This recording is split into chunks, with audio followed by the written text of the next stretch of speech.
नमस्कार, आप सभी का स्वागत है द हिस्ट्री यूट्यूब चैनल में और मैं हूँ विकास टेकरे। आज के इस वीडियो में हम भारतीय इतिहास की या फिर विश्व के इतिहास की प्रमुख ऐतिहासिक अवधारणाओं में से एक 20वीं सदी में इतिहास की अवधारणा पर चर्चा करेंगे। हम जानेंगे कि 20वीं सदी में इतिहास लेखन की परंपरा में भी कौन कौन से बदलाव हुए जो हमें प्रभावित करते हैं। तो आइए जानते हैं और समझते हैं इन पॉइंट्स के लिए। जब भी आप इस तरह किसी बड़े प्रश्न को लिखें, लॉन्ग आंसर टाइप क्वेश्चन के आंसर को लिखें, तो सबसे पहले आपको ये देखना है कि माफ़ कीजिएगा, प्रश्न की शुरुआत में आपको 2 से 4 लाइन का इंट्रोडक्शन बनाना है और लास्ट में भी 2 से 4 लाइन का या फिर 4 से 6 लाइन का आपकी स्पीड के हिसाब से आपको कंक्लूजन भी लिखना है। तो इससे ये होगा कि आपके जो उत्तर है उसका प्रभाव दूसरे उत्तरों के मुकाबले ज़्यादा पड़ेगा। जैसे यहाँ पर मैंने सीधे तौर पर 1 2 3 4 करके सीधे पॉइंट बना दिया हूँ, तो इसके प्रभाव से ज़्यादा आपके उत्तर का प्रभाव पड़ेगा जहाँ पर आपने इंट्रोडक्शन और कंक्लूजन दोनों ही लिखा है। तो यहाँ पर आप लिख लीजिएगा। तो यहाँ पर एक सीख लीजिए कि आपको लिखना है, भले ही आप प्रश्न को ही घुमा फिरा कर लिख दीजिए 3 से 4 लाइन में कि 20वीं सदी के इतिहास की अवधारणा बहुत महत्वपूर्ण रही, यहाँ पर बहुत महत्वपूर्ण बदलाव हुए, यहाँ बहुत ऐतिहासिक घटनाएं घटित हुई, पहला दूसरा विश्व युद्ध, उसके बाद में फिर शीत युद्ध। इस तरह से आप लिख कर एक अच्छा इंट्रोडक्शन तैयार कर सकते हैं।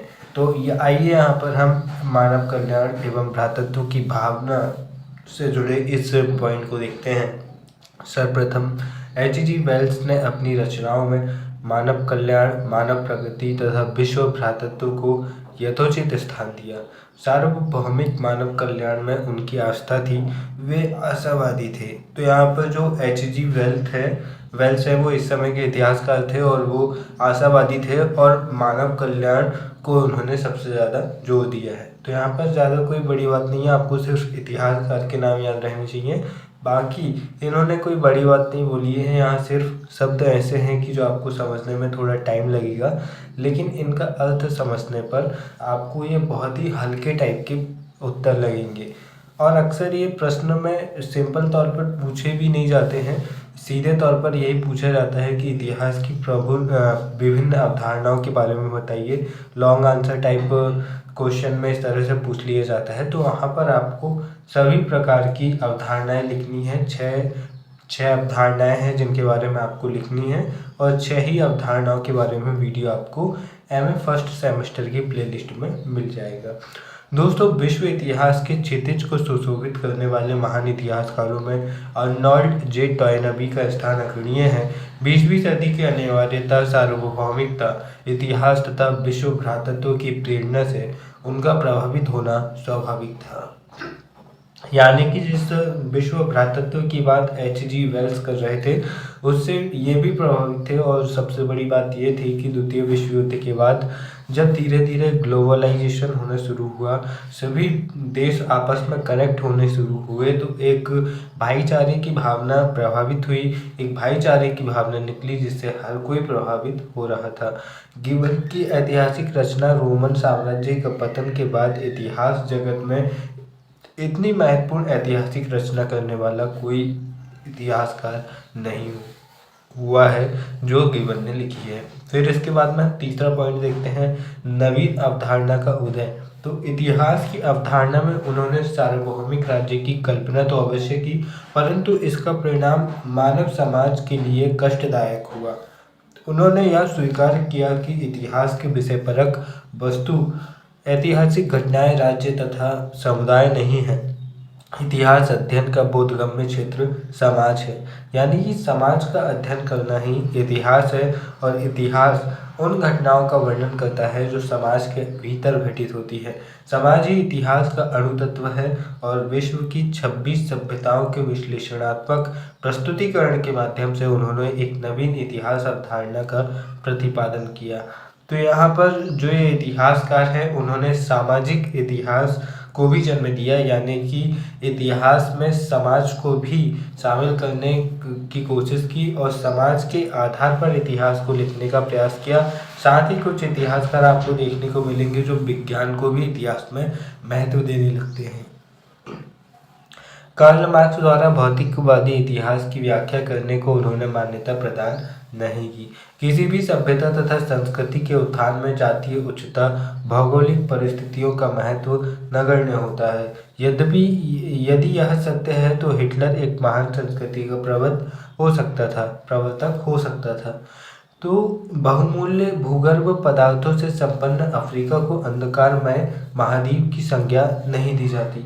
यहाँ पर ये इतिहासकार ये कहना चाहते हैं कि भाई अगर जो कार्ल मार्क्स है उसकी जो भौतिकवादी इतिहास की प्रक्रिया है, जहाँ पर भौतिक यानी कि प्राकृतिक संसाधनों को, भौगोलिक स्थिति को इतिहास का प्रमुख घटक माना है, अगर ये सच होता तो फिर जो अफ्रीका महाद्वीप है, जहाँ पर आज कितना सारा सोना निकल रहा है, जहाँ पर कितनी बहुमूल्य चीज़ें हैं, वो विश्व का सबसे सफल महाद्वीप होता। और जो हिटलर है उसकी परिस्थितियाँ जहाँ सबसे बेहतर थी, वो एक महान नेता होता। तो यहाँ पर यहाँ के जो समाजशास्त्री, माफ़ कीजिएगा, यहाँ पर के जो इतिहासकार हैं वे ये कहना चाहते हैं कि जो इतिहास है वो समाज के बदलने से और समाज की परिस्थितियों में बनता है। इसलिए हम कह सकते हैं कि समाज और भौगोलिक स्थिति दोनों ही इतिहास के निर्माण में महत्वपूर्ण भूमिका निभाती है। फिर यहाँ पर देखिए चुनौतीपूर्ण समाज की समस्या माफ़ कीजिएगा। टॉयनबी ने चुनौती तथा प्रतिक्रिया के आधार पर संस्कृति का अध्ययन किया है। चुनौती से समस्या की उत्पत्ति होती है, प्रतिक्रिया उसका समाधान प्रस्तुत करती है। चुनौती सामाजिक समस्या है, प्रतिक्रिया सामाजिक समस्या का समाधान है। चुनौती प्रश्न है और प्रतिक्रिया उत्तर है। यानी कि हर समाज में समय समय पर चुनौती उत्पन्न होती रहती है। जैसे हमारे सामने पिछले कुछ वर्षों में कोरोना एक समस्या के रूप में उत्पन्न हुआ, लेकिन उसकी वैक्सीन उसकी प्रतिक्रिया के रूप में उत्पन्न हो गई। इसी तरह समाज में अलग अलग समय पर अलग अलग समस्याएं, घटनाएं उत्पन्न होती है और उनकी प्रतिक्रिया जो होती है उसे हम उत्तर समझ सकते हैं। तो इस प्रकार चुनौतीपूर्ण समाज की समस्या 20वीं सदी में रही है। फिर इसके बाद में देखिए सृजनात्मक व्यक्तित्व। टॉयनबी के अनुसार चुनौतियों की सफल उत्तर देने की प्रवृत्ति को उन्होंने विकास कहा है। सभ्यता का विकास सृजनात्मक व्यक्तियों और वर्गों का कार्य है। ये सृजनात्मक व्यक्ति वर्ग निर्गमन और प्रत्यागमन की प्रवृत्तियों द्वारा कार्य करते हैं। भारत में ब्रिटिश सरकार ने पहले कठोर नीति में विश्वास रखने वाले क्लाइव, बेलेजरी, लॉर्ड डलहौजी, लिटन तथा कर्जन जैसे व्यक्तियों को भेजा और उनके पश्चात नरम नीति वाले बैटिंग, कॉर्नवालिस तथा रिपन जैसे वायसराय को भेजकर शक्ति का संगठन किया। यानी कि यहाँ पर ये कहते हैं कि जो इतिहास है या फिर जो समाज है वो यह भी तय करता है कि जो व्यक्ति है उसका व्यक्तित्व कैसे होगा। तो यहाँ पर जो जितने ज़्यादा सृजनात्मक व्यक्तित्व होता है वो उतने ही ज़्यादा बदलाव लाता है। जैसे एग्जाम्पल के तौर पर हम देखते हैं कि जो ब्रिटिश ईस्ट इंडिया कंपनी ने बहुत सारे कठोर टाइप के गवर्नर जनरल को भेजे, वायसरायों को भेजे, जिनके कार्यों से क्रांतियाँ पैदा हो गई या फिर जिन्होंने हमें बहुत ज़्यादा उकसाने का कार्य किया। तो उनके जस्ट बाद जो गवर्नर जनरल आए उनके आधों से के तो नाम आपको याद होंगे ही नहीं, क्योंकि वो इतने नरम हुआ करते थे। जैसे लिटन की बात हम करते हैं तो लिटन के समय पर दिल्ली दरबार आयोजित हुआ पहली बार भारत में 1877 में, और उस समय 1876 से 78 के बीच में बंगाल का सबसे भीषण अकाल आया था, जिसमें 33% जनता वहाँ की मर गई थी। उसके बाद भी ये भाई साहब अपने दिल्ली दरबार में आयोजित थे। उसके बाद में जो रिपन आता है वो बहुत ही नरम टाइप का वायसराय होता है और वो बहुत सारे उन गलत कामों को बंद कर देता है जो लिटन ने शुरू किया था। तो यहाँ पर से व्यक्तित्व के संतुलन के साथ साथ शक्ति का संतुलन भी किया जा सकता है व्यक्तित्व के संतुलन करने पर। फिर इसके बाद में हम देखते हैं महान धर्मों का उदय। तो टॉयनबी की दृष्टि में इतिहास की महान घटनाएं साम्राज्यों का उत्थान एवं नवीन अन्वेषण के अध्ययन नहीं अपितु महान धर्मों का उदय तथा उत्थान है। अनेक आलोचकों ने उनकी अवधारणा की कटु आलोचना की है और इसके बावजूद आधुनिक युग के महान इतिहासकारों में उनका स्थान अद्वितीय है।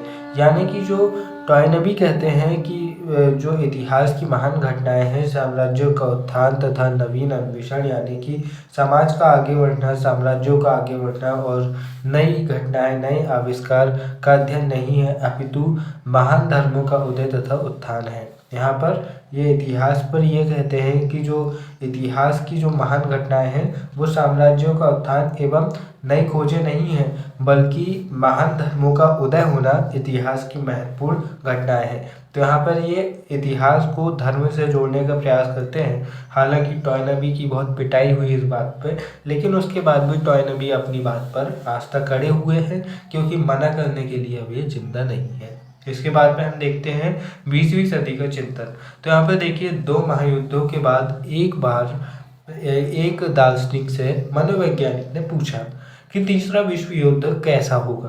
तब दार्शनिक ने लंबी सांस ली। सॉरी भैया, जुकाम बहुत तेज है। तो दार्शनिक ने लंबी सांस खींचते हुए कहा कि तीसरे युद्ध के बारे में तो नहीं, पर चौथे विश्व युद्ध के बारे में बता सकता हूँ। वह तोप मिसाइलों से नहीं, बल्कि पत्थरों और लाठियों से लड़ा जाएगा, क्योंकि हम तीसरे विश्व युद्ध में ही हमारी हालत ऐसी कर देंगे कि हम हथियार उठाने लायक के बचेंगे ही नहीं, यानी कि हमारी सभ्यता पीछे की ओर चली जाएगी। इस तरह 20वीं शताब्दी का इतिहास लेखन एक विस्तृत, व्यापक एवं विश्वव्यापी दृष्टिकोण से ओतप्रोत है, जो 21वीं शताब्दी की बुनियाद रखने में सशक्त एवं प्रबल साबित हुआ।